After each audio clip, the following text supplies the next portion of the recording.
Bonjour, bienvenue sur la cuisine de Liloucha. Aujourd'hui, je vous propose la recette de la riba behla, les motekos. Alors, pour préparer cette recette, nous allons tout de suite commencer par mettre du sucre en poudre.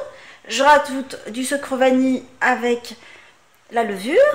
Je rajoute des amandes mondées et moulues. Je rajoute les graines de sésame grillées, que j'ai choisi de garder entière, comme veut la tradition. Je rajoute du beurre ramolli et je rajoute l'huile. Je rajoute une petite cuillère de cannelle, bien remplie, et je vais pétrir tout ça.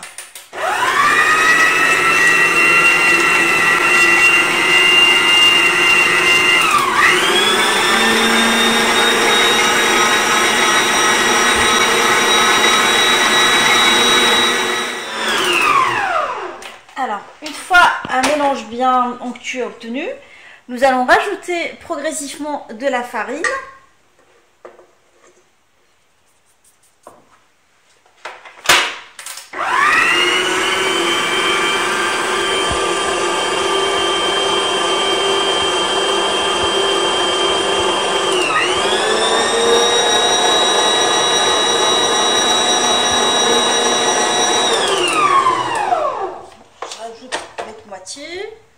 Alors l'idée c'est d'avoir une pâte comme la pâte sablée, sablonneuse, puisque c'est des gâteaux sablés qui se préparent surtout sans œufs. Je remélange.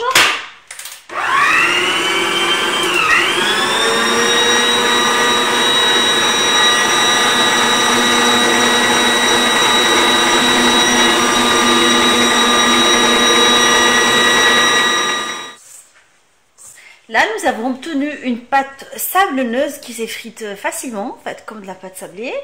Et je vais commencer, je l'ai pétrie pendant une dizaine de minutes. Alors, pour les courageuses, elles peuvent la pétrir à la main. Je vais commencer à former des petites boules de pâte. Alors, l'idée, c'est de bien la presser entre les mains. Former une boule, après appuyer dessus, essayer de faire l'arrondi et la poser sur une plaque tapissée de papier sulfurisé. Je refais une deuxième en essayant d'équilibrer toujours les calibres et les tailles.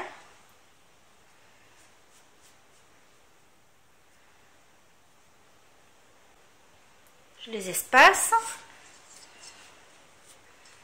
Et je continue à faire jusqu'à ce que je fasse toute la pâte. J'ai mis un tout petit peu de cannelle sur le haut de chaque riba. Et là, je vais les enfourner dans un four préchauffé à 170 degrés. Alors, je rappelle que c'est une température statique. Ça va être une cuisson juste en haut pour le côté craquelé de la riba. Et après, les 5 dernières minutes, en fait, je vais la cuire dans un four à 170 degrés à chaleur tournante. Ma recette de riba behla, elle est maintenant prête. Alors, vous voyez bien ce côté craquelé obtenu grâce à une cuisson à 170 degrés pendant 15 minutes. Et après, j'ai terminé pendant 10 minutes à chaleur tournante.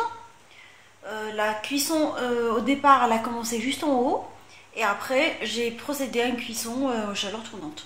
Alors, je vous souhaite un bon appétit. Je vous dis retrouvez-moi avec d'autres douceurs, d'autres recettes. Et à très bientôt sur la cuisine de Liloucha.